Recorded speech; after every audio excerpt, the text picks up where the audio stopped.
Espiritu Santo. Amen. Pinakamamahal naming Diyos, aming Yahweh El Shaddai, pinupuri ka natin at pinuluwalhati, pinasasalamatan, dinadakil at sinasamba ang iyong banal at makapangyarihang pangalan. Pangalan higit sa lahat ng pangalan, ano pat ang lahat ng tuhod ay luluhod sa iyo at magsasabing ikaw ang Panginoon at Diyos. Dalangin po namin, Ama, na sa gabing ito'y muli kang mangusap sa amin at kumilos ng may kalakasan. Lahat po ng may sakit ay mangagsigaling sa pangalan ni Jesus. At ang lahat, O Diyos, ng mga kahilingan at mithiin sa buhay ay magkaroon ng kaganapan. Diyos, nagtitiwala kami sa iyong katapatan at sa iyong kabanalan. Patuloy ka, Panginoon, na mangusap sa amin at sundan ang iyong tanda't himalat kababalaghan ang mensaheng ating pagsasalunan. At Diyos, gamitin mo ang lingkod mo mightily, boldly, and powerfully, kasama ang mga awit at lahat ng manggagawa. Punuin mo po ng iyong kalwalatian ang lugar na ito at maranasan ka po namin. Sa pangalan ni Jesus, sa ngalan ng Ama, at ng Anak, at ng Espiritu Santo, ating purihin ang Panginoon.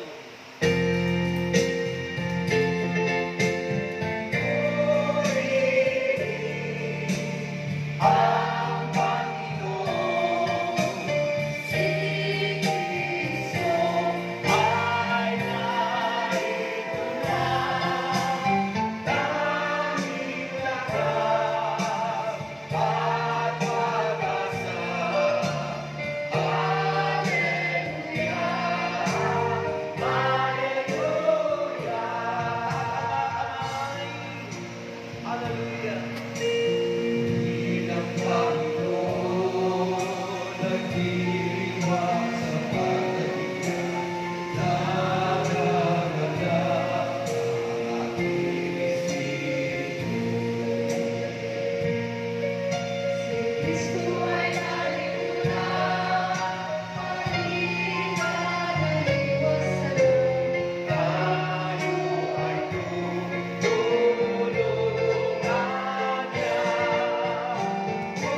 malakas.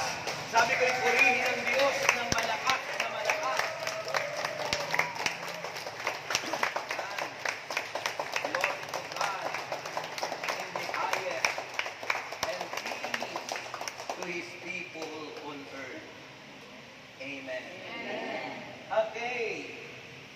The Gospel for tonight is taken from Matthew chapter 17, from verse 1 to 9. Kita mo na? Meron ko. Walang nasagot eh. Ulitin ko, take 2. Take 2. Our Gospel for tonight is taken from Matthew chapter 17, verse 1 to 9.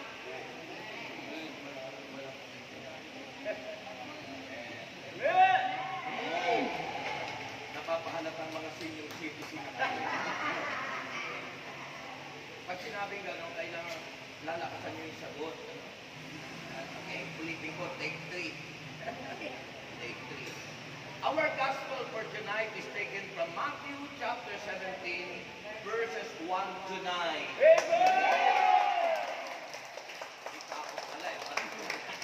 Ito ang sinasabi, makinig kayo.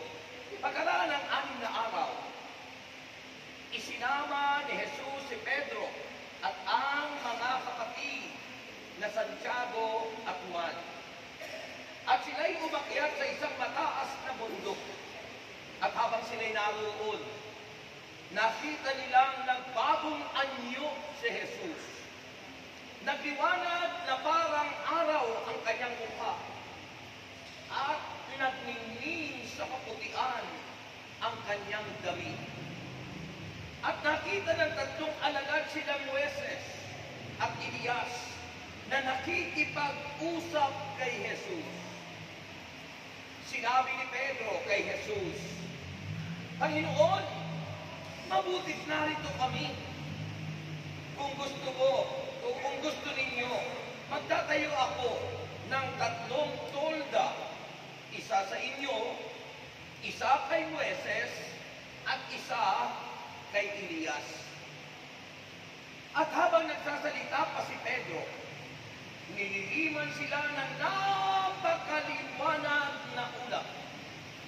Mula rito ay may tinig na nagsabi, ito ang minamahal kong anak na lubos kong kinalulugdan. Pakinggan ninyo siya. Nang marinig ng mga alagad ang tinig, labis sila natakot at nagpatira pa. Ngunit, nilapitan sila ni Jesus at hinawakan. Tumayo kayo. Huwag kayong matakot. Sabi niya, nang tumingin sila, si Jesus na lamang ang kanilang nakita. Habang sila'y bumababa sa bundok, iniutos sa kanila ni Jesus, huwag ninyong sasabihin kanino man ang tungkol sa pagkain hanggat hindi muli nabubuhay ang anak ng tao. Tinanong siya ng mga alagad, bakit po sinasabi ng mga tagapagturo ng kautusan na dapat munang dumating si Elias? At sumagot siya, darating nga siya, si Elias, upang ihanda ang lahat ng bagay. Mga kapatid, ang mabuting balita ng ating kaligtasan. Palakpakan si Jesus. Yung po masiglang palakpak sa Panginoon. Okay. Magandang gabi po sa inyong lahat. Lahat po na sumagot ay answered prayer. Pero yung hindi po sumagot, bibigyan ko po ng chance kasi may hindi sumagot. Kasi ayaw ko po na kayo'y mabigo. So lahat po dapat ay sumagot. Okay? Handa na po kayong lahat. Tandaan niyo po, mahalaga yung pagsagot, pagtugol ang tawag doon. Ano? We need to respond whatever God said to us. Ano po? So ano po ang sasabihin ko sa inyo ngayon? Magandang gabi po sa inyong lahat! Answer prayer na kayong lahat! Amen! So bago po ako magpatuloy,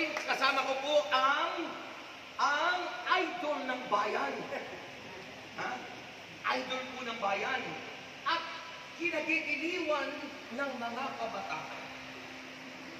Siya po ay aspiring preacher at laging kasama ng servant leader at best friend ng ating assistant servant leader, si Pong Michael. Please welcome, in a big applause, welcome Brother Mob Efrem.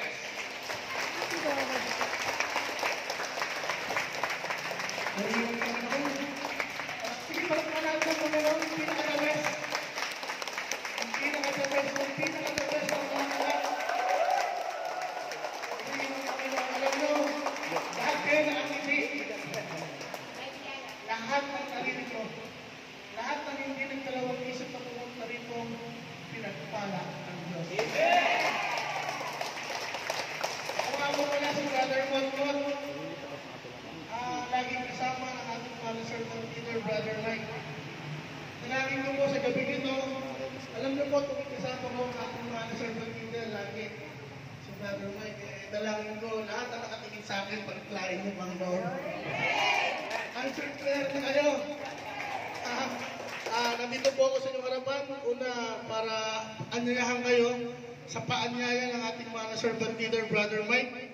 So, August 19 and 20, ang ating 39th anniversary nagaganapin sa Luneta Park.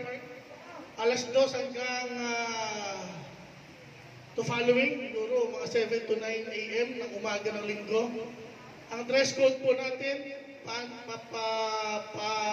pinapasabi ng servant leader, ay kulay puti po. Mga puti po tayong lahat. Huwag yung kalimutan madala ng kalapate. Alam nyo, ibalik natin yung init ng gawain. Ibalik natin yung napasimulan ng ating mga servant leader, Brother Mike. Yung pagsik, ibalik natin yung revival, yung espiritu ng mga anak ni El Shaddai, di ba?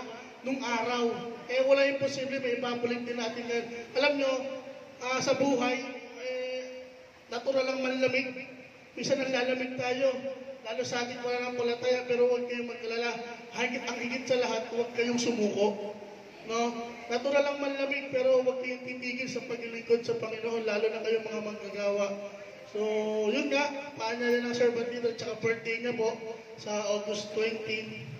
Sama-sama po tayo. Magdala po kayo ng radio transistor. Transistor po, Aquabilina. Huwag niyo pong kakalimutan niya, tsaka mag-akay kayo. Hindi lang kayo ang pupunta, mag-akay po kayo ng 39. So, huwag niyo pong kalimutan sa August 1920, ang ating anniversary ng gawain. At ako po naniniwala, lahat, alam mo itong araw na to, special day nating lahat. Alam nyo, kung sinusuportahan natin yung sa pamati, bawat chapter ng simbahan, pag may anniversary, di ba nagsusuportahan tayo? Suportahan natin itong big event natin, ang lalo na itong gawain natin, no? Yung mother chapter. Tsaka, alam ko naman, mga prayer warrior kayo. Mga prayer warrior kayo, nananalangin kayo tuwing umaga, tuwing gabi. Isama nyo na ang ating mga servant leader sa panalangin nyo, ha? Kasi, alam nyo, kung hindi dahil kay Brother Mike, hindi tayo nakita-kita ngayon, tsaka wala yung chapter ng San Roque. No? Panalangin natin sa Panginoon na bigyan si Brother Mike ng kalakasan, mahabang buhay, at yung kanyang dila may tuwid sa darating na anibersaryo. So magkaisa po tayo dyan lahat, mga kapatid. So bago ang lahat, taas natin ating mga prayer requests. Alam niyo, panalangin na natin yan. Taas natin at awitin natin yung pangako mo.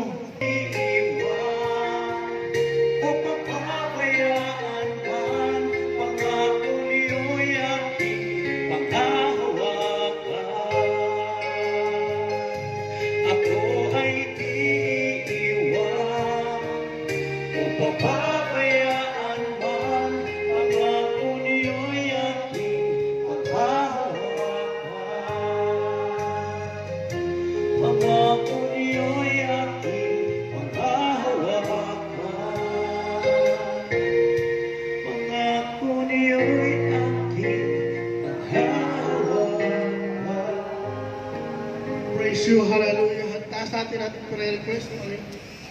Panginoon, naniniwala po ako na sa gabing ito, lahat ng dumalo sa prayer meeting na ito, anuman ang kanilang kalalagayan sa buhay, anuman ang pagsubok ang kanilang pagdaanan, pinansyal, o anumang bagay, Panginoon.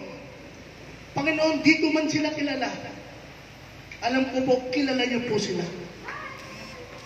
Panginoon, lahat ng kanilang kahilingan sa gabing ito, ay naniniwala ako na may gagawin ka sa kanilang buhay.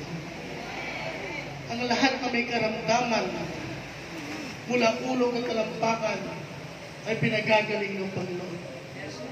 Ikaw ang may sabi, humingi ka at ika'y bibigyan. Sabihin natin, Panginoon, binubuksan ko ang aking puso at tinatanggap kita bilang Diyos, Hari, tagapagligtas ng aking buhay. Salamat sa buhay, kalakasan, himala na pinagkakaloob mo sa amin araw-araw. Salamat sa lahat at naniniwala kami anuman ang aming kahilingan na nakasulat sa prayer request ay darating sa ngalan ni Jesus. Amen? Purihin natin ang Panginoon, purihin natin ang Diyos. Bago pala, huwag niyo po kalimutan, may dala ng kandila sa anniversary po. Magdala po kayo ng kandila. No? So, pagpalain po kayo ng Panginoon.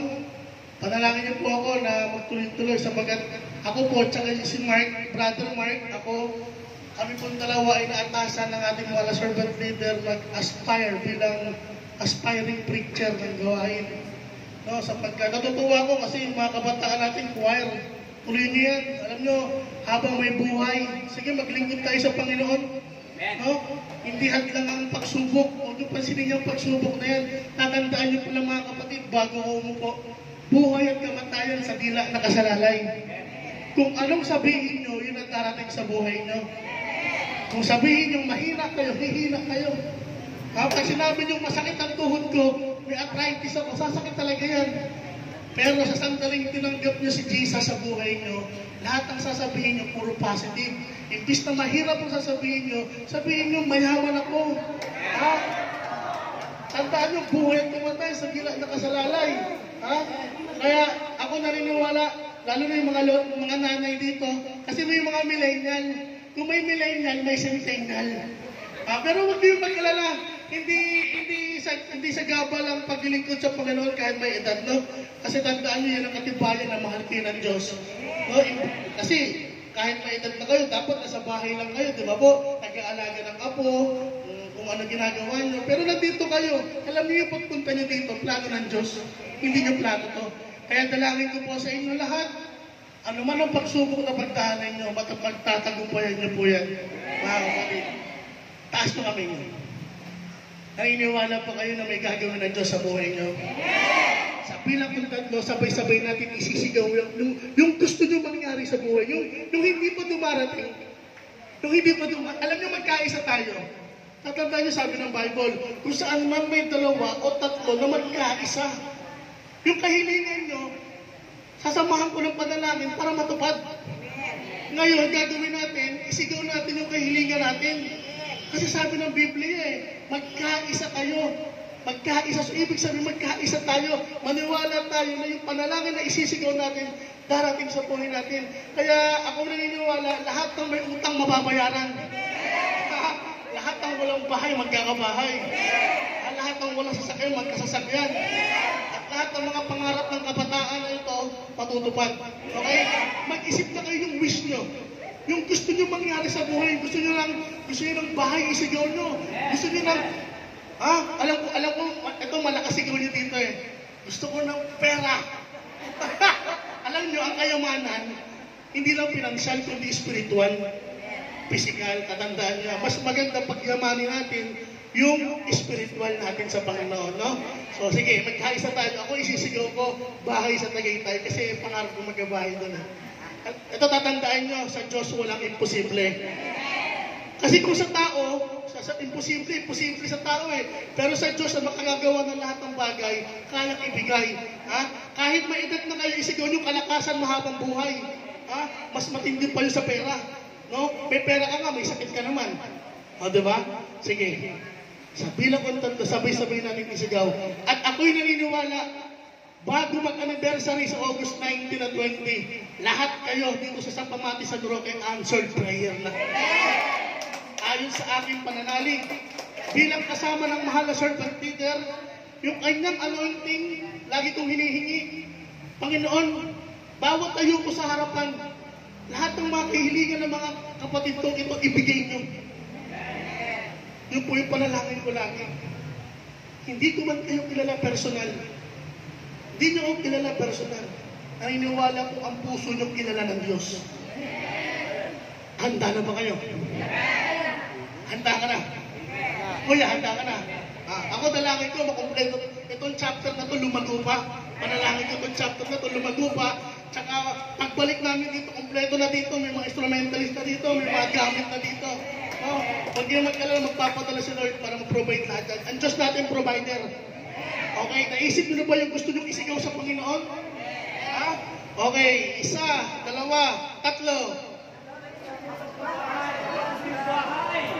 Panginoon, narinig niyo po silang lahat. Naniniwala po kami. Answered prayer na kami. Amen? Purihin natin ang Panginoon. Maraming salamat po. Thank you and God bless you. Thank you po. May bahay na kayo. Sino naniniwalang may bahay na siya? That's faith, mga kapatid. That is yung pangako ng Diyos sa atin. Okay? Pwede na kayong maupo sa napakagandang presensya ng Diyos. Mga minamahal kong kapatid kay Kristo. Okay? Handa na kayong mag-aral. Handa na po kayong mag-aral. Tandaan niyo po, nasa pakikinig ang paglago sa pananampalataya. Iba yung prayer meeting yata doon sa kabila. May harang may harang mga haligi. Kasali po kayo dito. Kayo po, kasali po kayo dito. So, tayo po yung makinigan. Kasi may pagitan ni haligi. Okay. Bakit ba umakyat sa bundok ang Panginoon kasama ang kanyang tatlong core group? Ano po ba ang reason? Ano po ba ang dahilan? Bakit ba umakyat si Jesus sa bundok?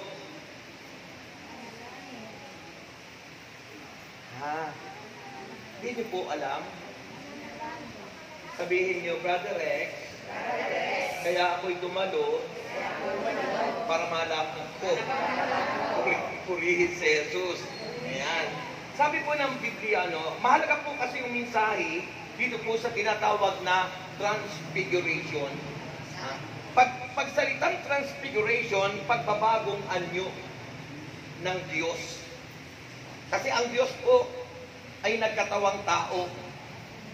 At walang nakakaalam na si Kristo ay Diyos. Maliban, sabi ng Bible, sa pagpahayagan nito.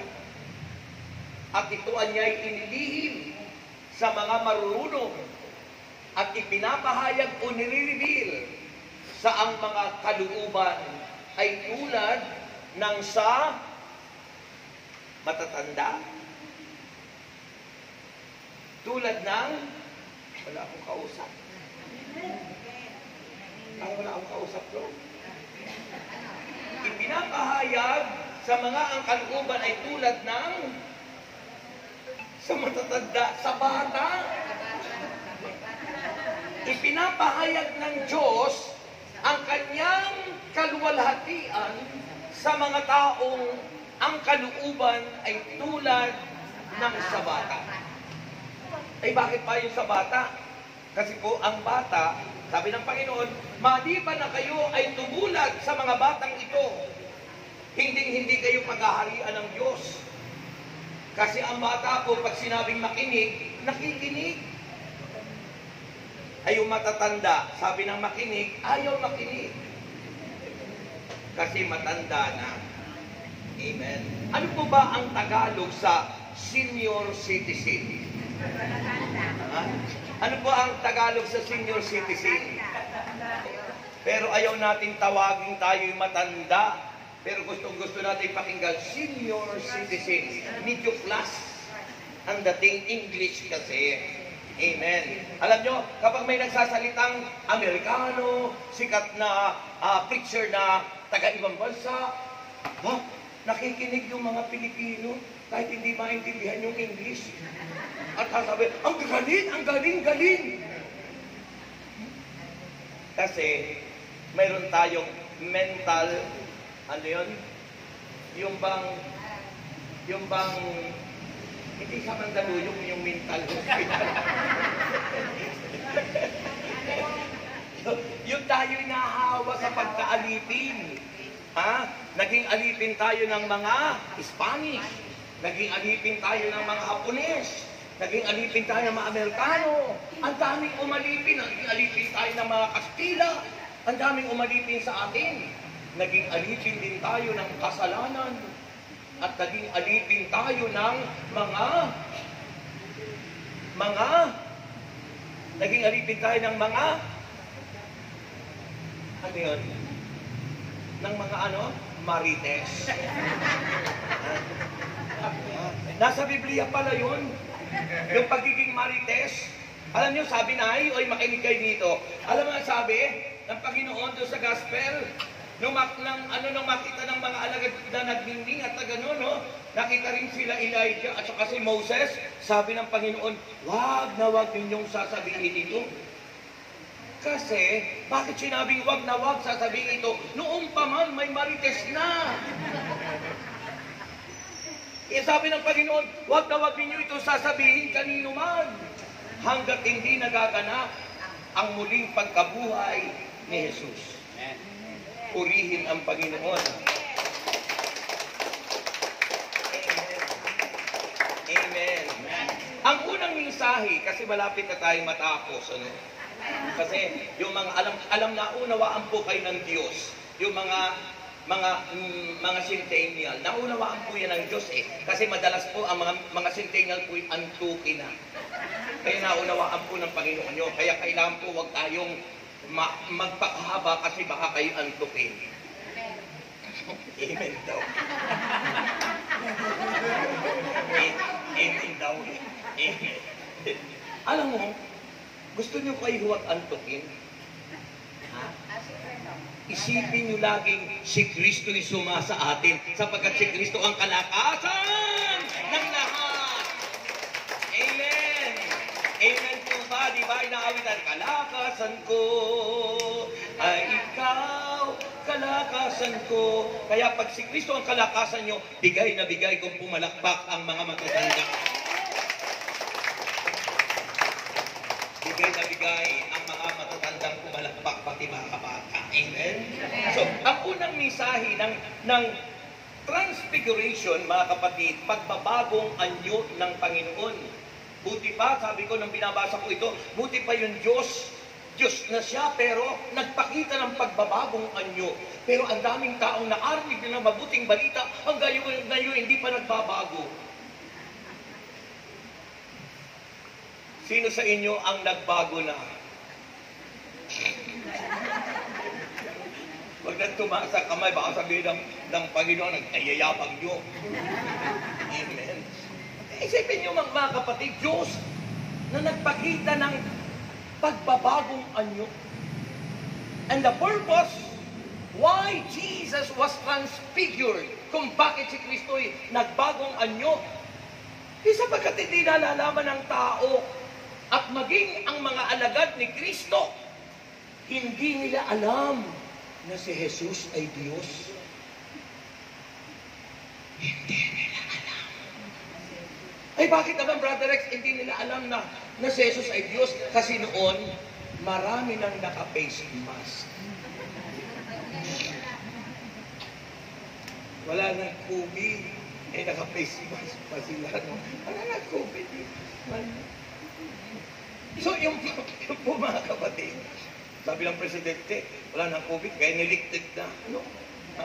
Wala nang, ayun, Kasi pananakot siya eh. Pananakot siya ng mga mundong ano-ano. Tinakot lang tayo. Eh, mga natatakot. Nako, no? Sabi ng Panginoon doon sa mga alagad, ano? Huwag kayong matakot. Kaya mga natakot sa COVID, ano? Yung iba nangamatay. Nangamatay? Ako nangamatay. Eh bilang pagsunod naman, habang tinuturukan ako ng injection, ano, nasa isip ko, tubig lang yan, tubig lang yan, tubig lang yan. Kasi kung anong isipin niyo at sabihin niyo ang mangyayari sa buhay niyo. Kaya inisip ko, tubig lang yung itinuro sa akin, tubig lang, tubig lang. Kung ano yung inisip ko at sinabi ko, tubig talaga, hindi gamot na kung ano makalalason sa katawan ko. Wala akong kausap. Amen. Amen po ba? So dito naman ako kasi ganda kayo nakikinig, parang hindi nakikinig yata yung nakikinig. So mga kapatid, tandaan niyo po, ha? Kasi parang nakahiwalay kayo ano, kaya parang hindi kayo nakikinig sa mensahe ng Diyos. Nakikinig ba kayo?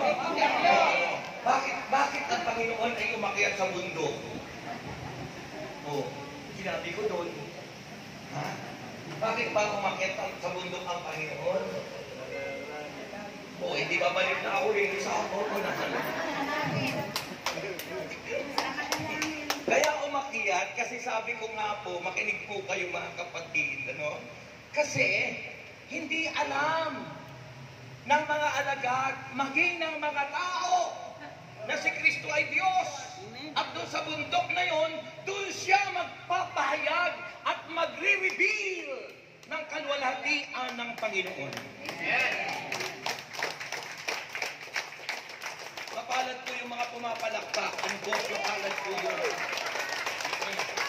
Kasi alam niyo po, ang dami pong nai-stroke kasi po yung kamay nila ayaw nila ipalakpak sa Diyos. Ayun. Kaya mapalad po yung mga pumapalakpak sa Panginoon. Okay. So, yun po yun ang reason. Kaya makikita niyo po, nung mangyari yun, makinig kayo, dito kayo tumingin, sayang naman po kung naaagawan kayo ng demonyo. Kapag kayo po hindi nakikinig, naaagawan kayo ng demonyo, ang nabubusog ay ang demonyo. Sabihin mo sa iyong katabi, nabubusog ay ang demonyo. Sabihin mo sa iyong katabi. Ulitin mo. Ulitin mo 3 beses. Sabihin mo naman doon sa katabi mo, bakit ako ba yung demonyo?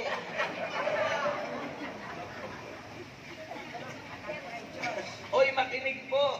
Kaya sabi po rito mga kapatid, pakinggan niyo po. Sabi rito, pagkaraan ng 6 na araw, isinama ni Jesus si Pedro at ang magkapatid na Santiago. Yung po yung core group.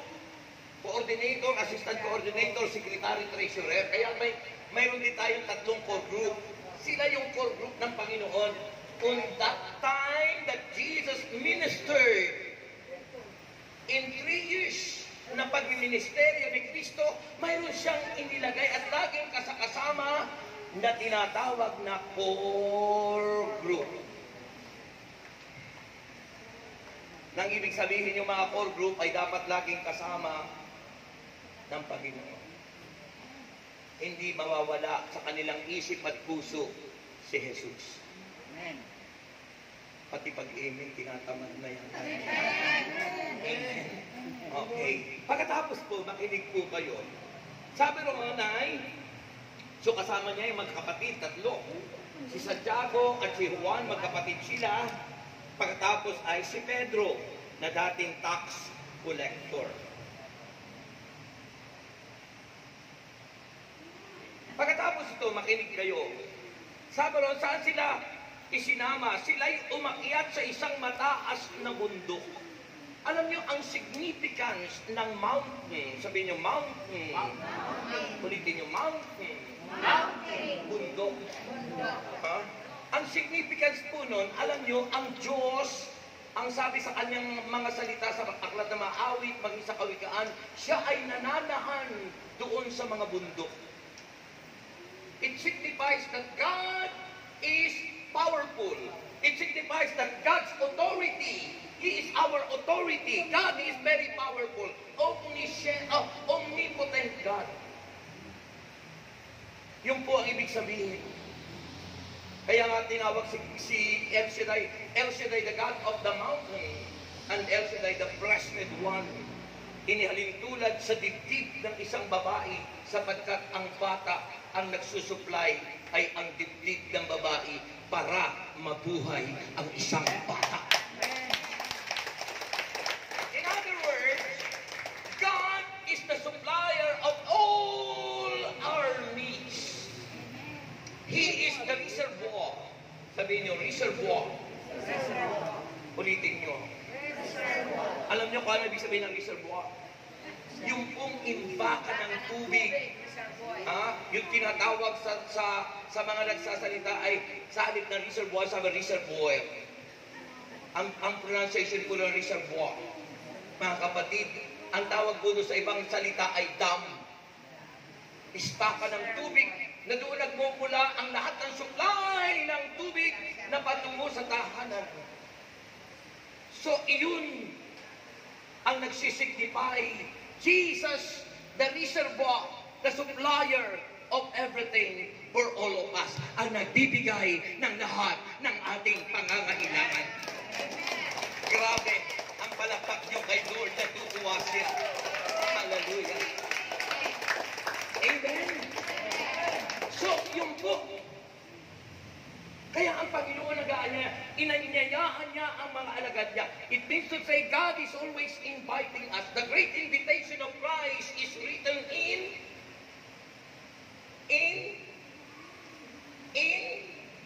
Matthew chapter 11 verse 28. Sabi ng Panginoon, mga kaibigan, mga kapatid ko, sabi ng Panginoon, lumapit kayo sa akin, kay lahat na nakapapagal, kay lahat na nakabibigatan ng inyong mga pasanin, at kayo'y pagpapahingahin ko. God's invitation is great. Ang paanyaya ng Panginoon ay dakila. Hindi nagbabago. He always inviting us in every day in our lives, every minute, every hour, every day that passes by. Somewhere rainbow in the sky. Every day, bro. Every day. Nag-aanyaya ang Panginoon. Kanya lang, nag-aanyaya nga si Jesus tayo na may patulog-tulog, pabanjing-banjing. We ignore, binabaliwala natin ang imbitasyon ni Jesus. Pero yung tatlo, hindi nila binaliwala. Isinama si Jesus sa bundok, sa faith mountain. Bundok ng pananampalataya. Purihin si Jesus. At nang nandoon na sila, oy makinig, nung nandoon na sila, anong nangyari? Anong nangyari, kumare? Anong nangyari? Ito, pakinggan nyo. Ang nangyari po, mga kapatid, na nandun na sila. At napaganda ang minsan pinararating ni Lord. Sabi roon, at habang sila'y naroon, nandun na sa taluktok ng bundok, nakita nilang nagbagong anyo sa Jesus. Kapag tayo tumugon sa panawagan ng Diyos, sumunod, sumama, asahan mong babaguhin ka niya. Ang hina. Walang pwedeng magbago sa akin kundi si Jesus. That's why He always inviting us, lumapit kayo sa akin, kay lahat na napapagal. Oy! Kayo aking pagpapahingahin ay wala pa rin lumalapit. Sabi ng Panginoon, lumapit kayo sa akin, kayo lahat na napapagal na bibigatan yung pasaanin, kaya aking pagpapahingahin. Sabi ni Jesus ay, pasanin ninyo. Pasanin ninyo. Ay, nabibigatan na nga. Kaya inaanyayahan, nabibigatan sila ng mga pasali. Sabi ng Panginoon, pasanin ninyo ang aking pamatok. Tandaan niyo po, ang pamatok ng Panginoon, yung kalabaw kasi nandiyan, yung pamatok, anong tawag sa amin sa Quezon yan, pagod. Pagod na nga yung kalabaw, di pinapagod pa natin, ano? Para gumaan, yung hilahila ng kalabaw, nilalagyan nun. Yung nandirito. Ano tawag doon? Sa amin kasi pagod ang tawag doon. Ano? May yung nakalagay dito, ano, tapos doon nakakabit ko, ano, hinihila, gumagaan para sa kalabaw, yung kanilang hila, gumagaan. Sabi ng Panginoon, pasalin ninyo ang aking pamatok, pamatok yun, kaya nandito sa batok ng kalabaw, pasalin ninyo ang aking pamatok, at mag-aral kayo, oy, mag-aral kayo anya sa akin. Sabi naman natin, matanda na ako, bakit pa ako mag-aaral dyan? Tanda-tanda ako na, kailangan ko na mamatay na rin lang ako, mag-aaral pa ako. Ako nga senior citizen na nang gumraduate sa CDW.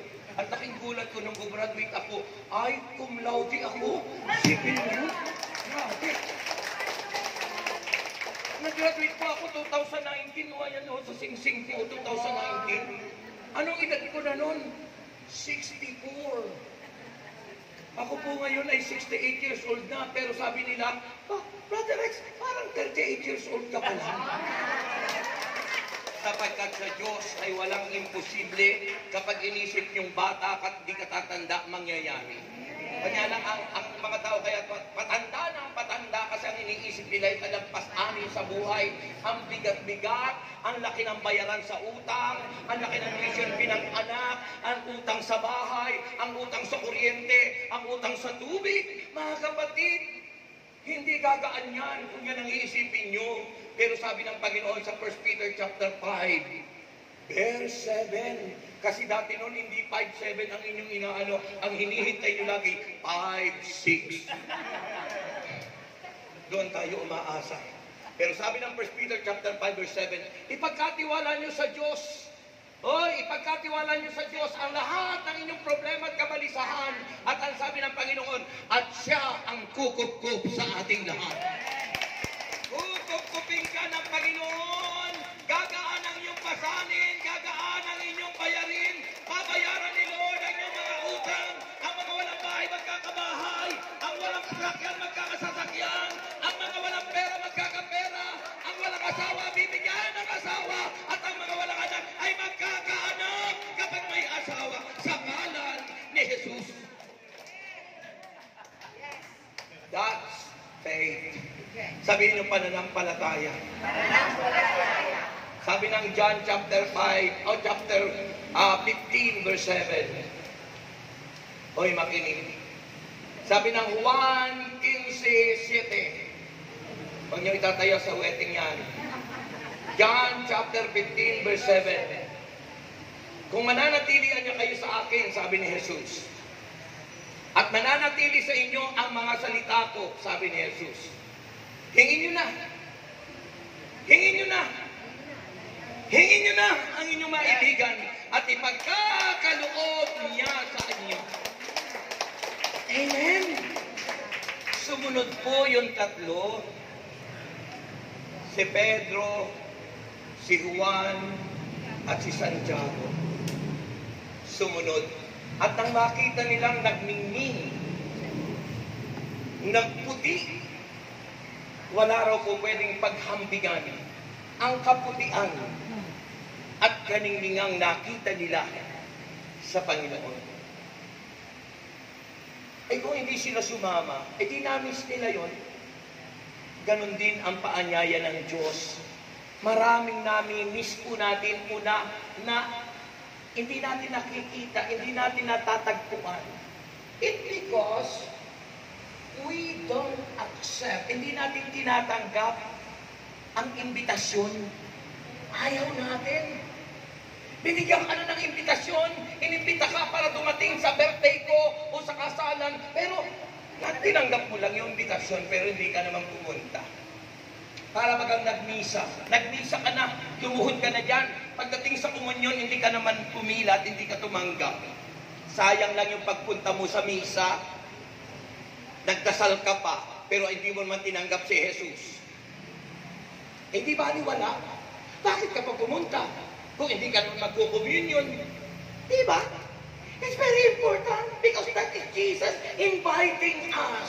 Come to me, all of you who are heavily laden and burdened, and I will give you rest. Bibigyan ko kayo ng kapahingahan para sa inyong kaluluwa.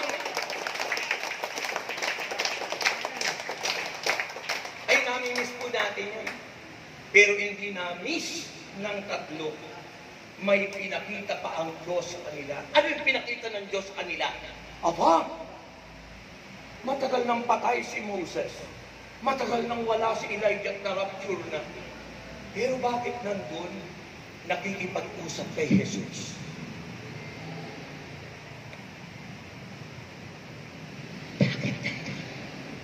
Bakit nandun si Moses?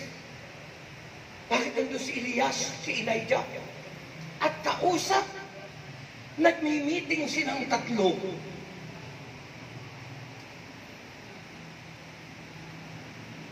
Ano ang reason? Ano ang dahilan? Sabihin niyo, Brother Rex. Kaya nga ako dumalo para malaman ko. Ang dahilan po, si Kristo, di ba, sabi ng John chapter 1, verse 1, sabi ng Juan 1:1, sa pasimula pa, ay naroon na ang salita. Si Kristo po yung tinutukoy na salita. Kasamaan niya ng Diyos, ang tinutukoy na Diyos ay ang Ama. Kasama ng Diyos ang salita. At ang salita ay Diyos. Yung salita si Kristo, sabi ng John 1:1, ay Diyos. At sabi ng Juan 1:14, nagkatawang tao ang salita at nakipamayan sa atin. Nagkatawang tao yung salita si Kristo at nakipamayan sa atin. Ay walang nakakaalam nun. Kasi hindi pa naman nakasulat ang Biblia nun. Sinasabi lang ng mga apostol, ng mga apostol, ng mga martir, ng mga apostol. Kasi hindi pa nasulat ang Biblia. Matagal na panahon, pagkatapos mamatay si Kristo at umakyat sa langit na buhay na maguli, more than 20 years bago na isulat. Pagkatapos sasabihin nyo ngayon na, sasabihin naman, uy, kailangan kayo maniwala kapag hindi nakasulat. Eh, hindi na nakasulat dun eh. Pagkatapos sasabihin nyo, huwag kayo maniwala kapag hindi nakasulat. Eh noon, ang unang Biblia, hindi ba nakasulat? Kaya mali po yung turo ng mga taong nagsasabi, huwag kayo maniniwala kapag hindi nakasulat. Kaya dami po rito, sabi ng aklat ni San Juan, marami pang sinabi at ginawa ang Panginoon na hindi nasulat sa aklat na ito. Kaya hindi lahat ng na ginawa ni Kristo nasusulat, kaya hindi dapat paniwalaan ang nagsasabing kailangan ang paniwalaan nyo lang ay ang nasusulat. Sapagkat may mga sinabi si Kristo na hindi nakasulat, ngunit ipinaalam ng Diyos sa mga apostol. Wala akong kausap.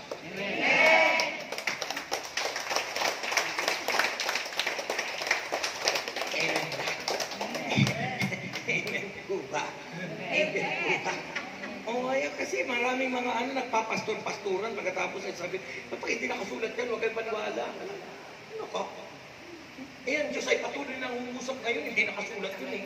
Ang tawag dun ay divine revelation, kapahayagan. Oh, bakit ang Diyos ba'y tumitigil magsalita? Tuloy-tuloy. Pero wala namang nagsusulat na sekretaryo siya. Ba't ganyan po yun ang mga tingin niyo sa akin? Di ba? Ano ang tawag sa atin nun? Yung mga hindi nakasulat, that is divine tradition. There is capital T, divine tradition, and there is letter small t. What we call is human tradition. Doon ayaw ni Jesus ang human tradition. Ano ang human tradition? Mga kasabihan ng tao, turo ng tao na hindi naman sinabi ni Jesus. Ano ang turo ng tao na pinaniniwalaan ninyo? Pag kayo ikakasal, huwag niyong susukat yung pangkasal, baka hindi matuloy ang kasal. Kapag kayo ay, pag kayo ay magpapagupit, huwag kayong kwento ng kwento, baka maputol ang inyong liig. Ayun, sabi ng ng kwentong barbero, mga kapatid. So, ganun po yun. Huwag daw kayo magwawalis kapag hapon na, baka mawala yung swerte. Mga turo ng tao, turo ng matatandang walang tinandaan.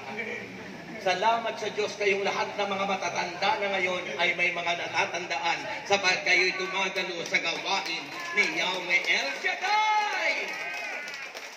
Amen! Kaya masarap po yung tumatandang may tinatandaan. Ang tawag po doon ay, anong tawag doon? Ang tawag po doon ay mayroon kang legacy maganda. Yung ala-ala. Ang tawag doon ay, ala-ala.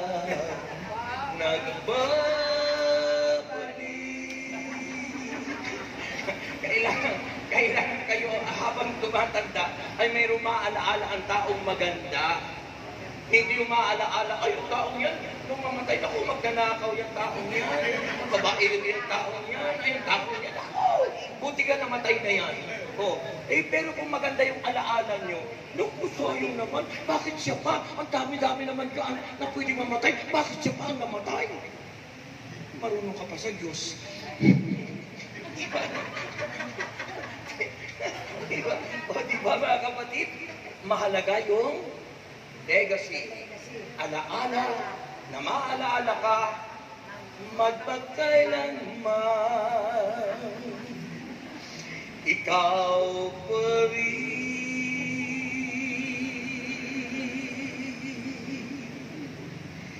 Jesus.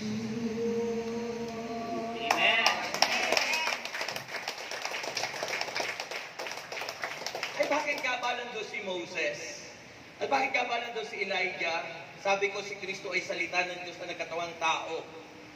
At dahil si Moses ang unang-unang binigyan ni Yahweh El Shaddai at pinagabilinan ng salita ng Diyos ang 10 utos na nakasulat sa bato na nagre-represent kay Kristo. Kaya si Moses ay nandun sa kokos, umiting ng Panginoon. Dahil siya, si Moses, ang unang-unang tumanggap ng salita ng Diyos mula kay Yahweh. At yung salitang iyon ng Diyos ay tumutukoy kay Jesus. Alam nyo na? Alam nyo na po? May natutunan kayo? Preachers must be informative. And preachers must be influencer of good. Kailangan, mayroon kaming ipinapaalam sa inyo. When we preach the good news of salvation, kailangan kami nagtuturo, nag-i-inform, at kailangan kami nakaka-influensya sa inyo ng mabuti at hindi na masama. Anong sagot? Purihin si Jesus. Grabe po yung palakpak Diyos sa Panginoon. Grabe talaga. Sabi ko po, grabe talaga yung palakpak Diyos sa Lord. Amen. So yung po yun. Ay bakit naman niya, brother, sando si Elijah? Sapagat si Elijah po ang representative ng lahat ng mga propeta ng Diyos sa pag-meeting na yon ni Jesus. Dahil ang lahat ng kapahayagan ng lahat ng propeta na nire-represent ni Elias, ni Elijah sa English, ay kapahayagan o salita ng Diyos na tumutukoy kay Jesus. Kaya tandaan niyo po, lahat ng nakasulat sa Old Testament, mula kay Moses hanggang sa Malakias o Malakay, mga kapatid, lahat ng pinahayag doon ay patungkol sa pagdating ng tagapagligtas ni Kristong nagligtas sa ating lahat. At ang tawag po doon ay the shadow. The Old Testament time is the shadow of God's revelation, and the fulfillment of God's revelation is Jesus Christ. Natupad, nangyari ang kapahayagan ng Diyos mula kay Moses hanggang sa lahat ng mga propeta. Natupad lahat yun sa pamamagitan ni Kristo na siyang tinawag ngayon the New Covenant, New Testament. Purihin si Jesus. Alam niyo na, now, Brother Rex, sabihin niyo, Brother Rex, ay ano naman ang pinaglimitingan nilang tatlo? Ay ano nga ba? Yung pinag-uusapan nila ni Jesus, ni Moses, at ni Elias. Ano nga ba? Ang departure o ang paglisan ni Kristo sa lupa pagkatapos niyang gawin ang ipinagagawa ng Ama. Ano yung pinagagawa ng Ama? Yung sinicelebrate natin pag Kwaresma, ang Paschal Mystery. Ano yung Paschal Mystery? Yung si Kristo'y isinilang ng isang babae, si Mama Mary, at ang pagsilang pa lang na yun, inireject na siya sa kanyang bayan, hindi siya tinanggap at doon po, isinilang siya sa sabsaban. Hindi siya tinanggap na mahudyo, inireject. Yung bayang mahal ng Diyos and chosen people, ibinaling ng Diyos ang kanyang pagtingin sa mga Gentiles. Tayo po yun, mga hindi. Kaya doon sa John 3:16, for God so loved the world. Dapat yun ay, for God so loved Israel. Ang Israel, si Jacob po yung pinalitan ng pangalan. At si Jacob ay may 12 anak na tinawag pong the 12 tribe of Jacob. Yung 12 tribo na siyang tawag ngayon sa mga syudad sa Israel. Kasama doon po si Joseph, the dreamer. Purihin si Jesus. Ang hina.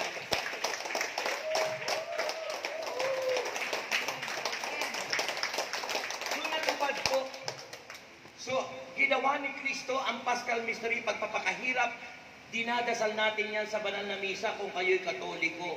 Katoliko ba kayo? Amen. Ano yung dasal sa misa? Katungkol dyan, ang tawag ay, ano ang tawag doon?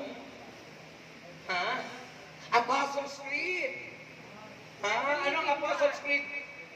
Sumasampalataya ako sa Diyos amang makapangyarihan sa lahat, na may gawa ng langit at lupa.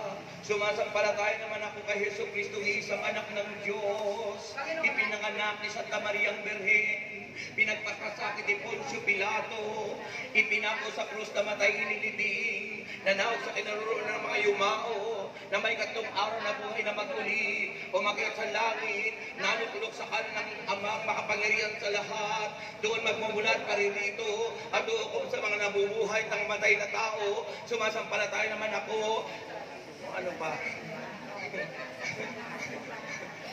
Sa banal na simbahang Katolika. Mga kapatid, yun yung Paschal Mystery.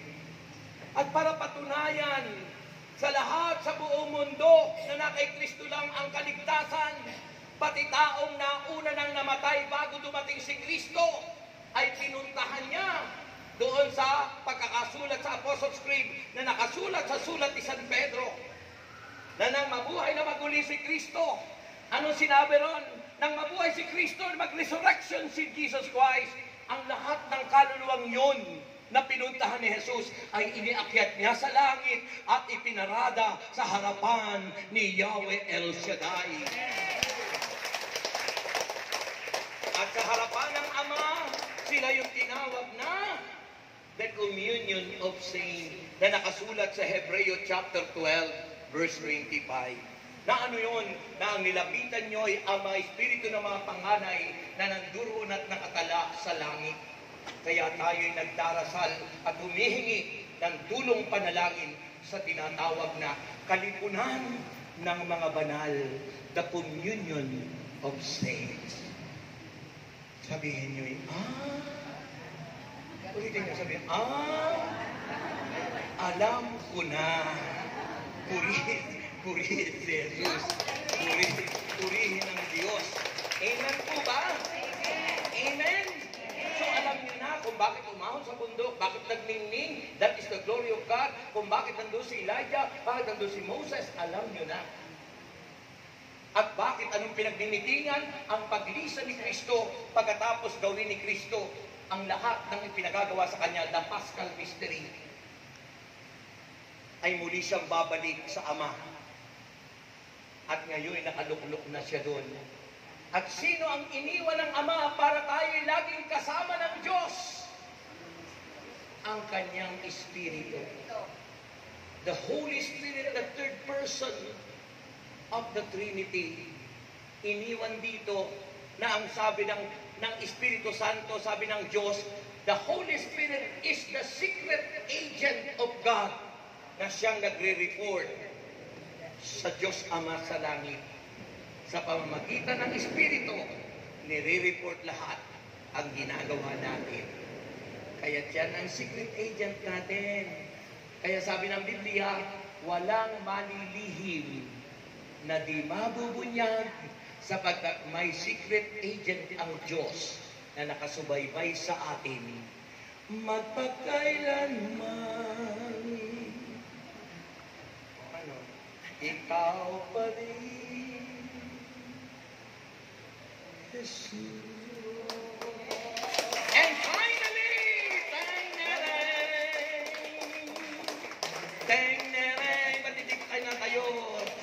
Anong kagalakan ang aking nadarama sa tuwing ako'y nakikinig ng banal na salita? Nalaman ko ang susi ng kanyang mga himala. Sa gabay ng likod niya, pinapala. Finally, ako ngayon may bagong buhay. Finally, ako ngayon ay pinagpala. Finally, ako ngayon ay sabay-sabay. Okay. Baka maubos yung oras. Lagay ang inyong kamay sa inyong puso kung may puso kayo. Ha? May puso ba kayo? Amen! Meron kasi mga nag-aaway ngayon, sasabihin sa asawa niya, wala kang puso. Pag hindi na madama ng asawa niyo ang pag-ibig at pagmamahal at concern o malasakit sa iyo, sasabihin sa iyo ng asawa mo, wala kang puso. Nasabihan na ba kayo ng gano'n? Walang puso. Hindi pa. Ibig sabihin, mapagmahal kayong lahat. Amen. So finally, pinakahuling mensahe ng Diyos. Sabi po ng Biblia, makinig kayo. Dito ang tingin, ha? Pag naagawan kayo ng ano-ano, sabi roon ng Panginoon, pakinggan nyo ito. Sabi niya, at habang nagsasalita pa si Pedro, alam nyo, nung makita po nila Pedro, Juan at Santiago na nagningning si Jesus, at pagkatapos po ay nakita nila si Moses at si Elias o si Elijah, sabi ni Pedro, Panginoon, mabuti pa't naririto tayo. Kung pwede po, igagawa ko kayo ng kubol. Isa sa inyo, isa kay Moses, at isa kay Elijah. Anong napansin nyo? Hindi nila naisip sila. Ang naisip ni Pedro ay ang Panginoon at yung kasama ng Panginoon na lingkod ng Diyos. Hindi na nila naisip ang sarili. Ganyan ang mga taong binabago ng Diyos. Hindi na nakatuon sa sarili, nakatuon na sa Panginoon ang kanilang isip at puso. Yan ang gusto ng Diyos. Kaya sabi ng Panginoon, unahin natin siya lagi. In everything you do, put God first. Unahin niyo ang Panginoon. Kapag kayo mamimili, magkakaroon ka ng listahan, unahin niyo sa listahan si Lord. Hindi ang nauna dun ay utang sa bahay, bill sa tubig, kuryente, lahat-lahat. Dapat si Lord. Lord, tumanggap po ako ng sweldo ng mister ko. Ito na po ang una. Ikaw po ang una. Ikaw po. Pangalawa po, bigas. Pangatlo po, ilaw. Lahat, unahin niyo si Lord. Hindi hinihuli niyo si Lord pag wala na. Wala na si Lord. Sorry ha, pasensya ka na. Susunod ka na lang ha. Huwag niyong ihuhuli si Lord. Sabi ni St. Paul sa kanyang pagtuturo, in everything you do, put God first. Unahin niyo siya. At sabi ng Matthew 6:33, sabi ni Jesus, but seek ye first the kingdom of God and His righteousness. Unahin daw natin ang Panginoon. Wag niyo pong ihuhuli ang Diyos. Dahil pag inihuli niyo ang Panginoon, naku, baka agawan tayo, alisin na sa atin yung buhay. Tandaan niyo, si Kristo ang ating buhay. John 14:6, ako ang daan at ang katotohanan at ang inyong buhay. Si Kristo ang buhay natin. Pag hindi niyo siya inuna, baka mamaya kunin na yung buhay mo. Hindi ka na magising. Kaya unahin natin lagi si Jesus. Sinong gustong humaba ang buhay? Taas ang kamay ng gustong humaba ang buhay. Yan, unahin nyo ang Panginoon. Maraming taong naghahanap buhay pero hindi mahanap ang tunay na buhay. Sabi ni Jesus sa kanyang salita, ang nag-iingat ng kanyang buhay ang siyang mawawalan nun. Kasi kaya overtime ng overtime, trabaho ng trabaho, gusto, baka wala na akong makain, iniisip baka siya'y mamatay. Pero sabi ng Biblia, ang nag-iingat ng kanyang buhay siyang mawawalan nun. Ngunit ang mag-alay ng kanyang buhay, alang-alang sa akin, sabi ni Jesus, ang siyang magkakamit noon. Amen. At sabi ni Jesus, ano nga ang mapapala ng isang tao? Makamtan man niya ang buong daigdig. O ang katumbas naman ito ay ang kanyang kaluluwa sa impyerno. Pag ating inihiwalay at hindi inuna ang Diyos, tandaan nyo, siya yung daan patungo sa langit. I am the way, the truth, and the life. No one can come to the Father except through me. Ngayon, pag hindi nyo siya inuna, anong daan ang pupuntahan nyo? Impyerno. Kaya unahin natin si Jesus. Sabi ng Panginoon, pinaka-last message, silang lahat nililiman ng ulap. It signifies the glory of God. At sabi doon sa gospel, at isang tinig ang kanilang narinig, tinig ng Ama. At ang sabi, ito ang pinakamamahal kong anak na lubos kong pinalulugdan, pakinggan ninyo siya. Paano nyo pinapakinggan ang Panginoon? Through this kind of fellowship. Kapag may nagsasalita, ang tawag yun ay mediation. Ang mediation yung nagmi-mediate sa Diyos at sa tao, instrumento ng Diyos. The priest, the preacher, at sino mang tao nagpapahayag. At pangalawa, ang Diyos ay naririnig nyo ang tinig. Once you open your Bible and read it and meditate, marinig nyo ang tinig ng Diyos. At ang panghuli, marinig nyo ang tinig ng Diyos sa inyong mga pangyayari sa buhay, circumstances. Kapag may nangyari sa buhay natin, may minsaheng pinararating ang Diyos. Kaya sabi ng Panginoon, ayon kay Yahweh, tinig na narinig, ito ang pinakamamahal kong anak, na lubos kong pinalulugdan, pakinggan ninyo siya. Hindi po sinabing, tulugan ninyo siya. Ginising ni Jesus, nung siya'y nasa Gethsemane, yung tatlong yan din.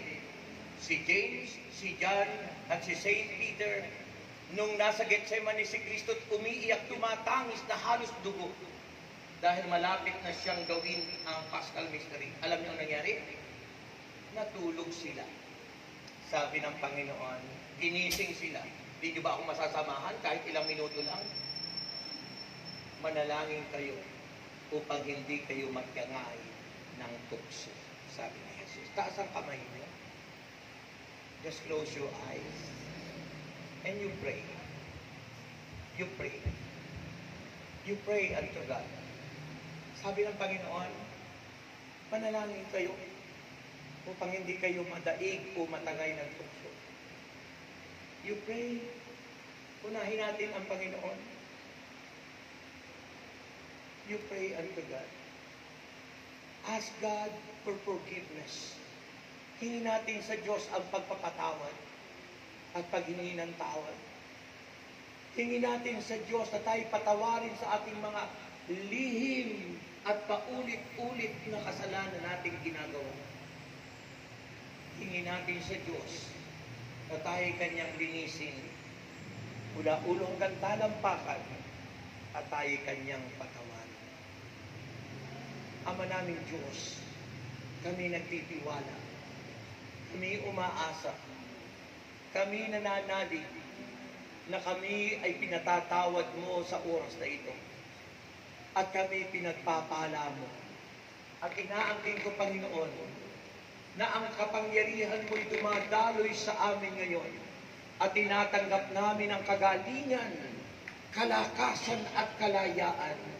Sa pangalan ni Jesus, receive the healing power. Be healed in the name of Jesus. Be healed in the name of Jesus. Receive, touch them, Lord. Heal them, Lord.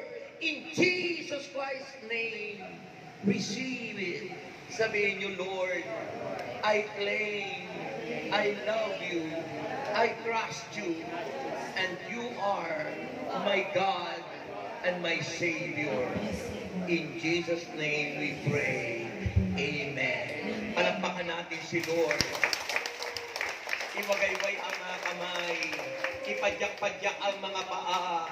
Inhale. Exhale. Inhale. Exhale. Inhale. Exhale. Sabi nyo, thank you Lord. Magaling na ako. Magaling na po kayong lahat. Palakpakan si Lord. Magaling na kayong lahat. Amen. Taas ang lahat ng daladalahan. Bag, panyo, asin, langis, Biblia, wallet, passport, papeles. Itaas niyo pong lahat, anak. Tayo'y nagra-rush na po para sa ganun ay makauwi kayo kasi may naghihikap na sa inyo. Okay, kita-kita po yung lahat.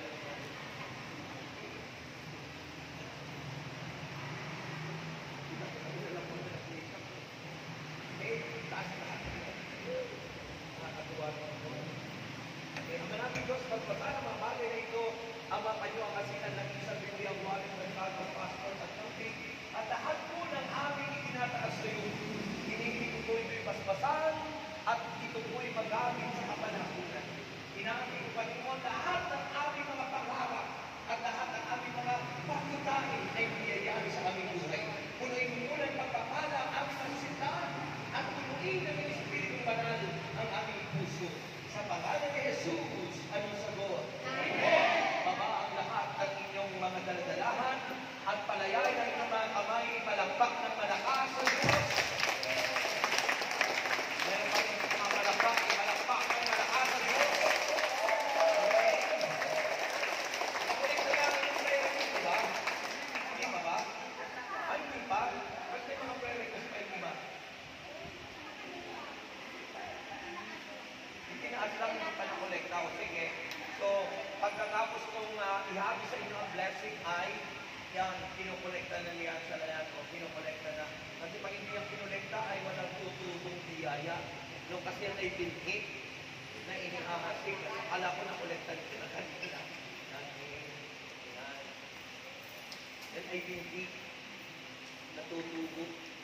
Sabi ng Biblia sa sulat ng mga taga-Korento, ang naghahasik ng kukunti ay mag-aani ng kukunti. At ang naghahasik ng marami ay mag-aani ng marami. At kung wala kang inhasik, walang tutubo, wala kang aani. Okay? Okay na? Handa na po kayong sambutin ang inyong blessing? Ha? Handa na po? Iahagos ko po sa inyo kung ano inyong isipin at sabihin tatlong bonus at sasabihin nyo, thank you Lord! O hindi nyo sabihin nyo, thank you! Kung gano'n ang sinabi ko, thank you Lord!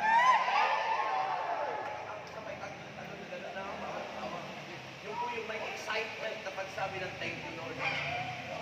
May excitement. Thank you Lord. Ay, nagagalak si Lord. Thank you Lord. Para pag inaantok ko. Ano ay sasabihin nyo? Okay, ito na.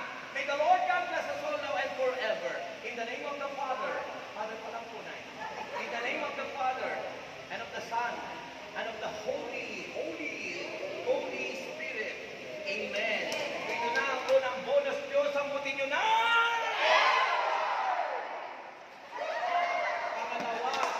Pangalawa, isipin nyo mabuti ito na! At makahuli ito na, final na! God bless you. God bless you. God bless you.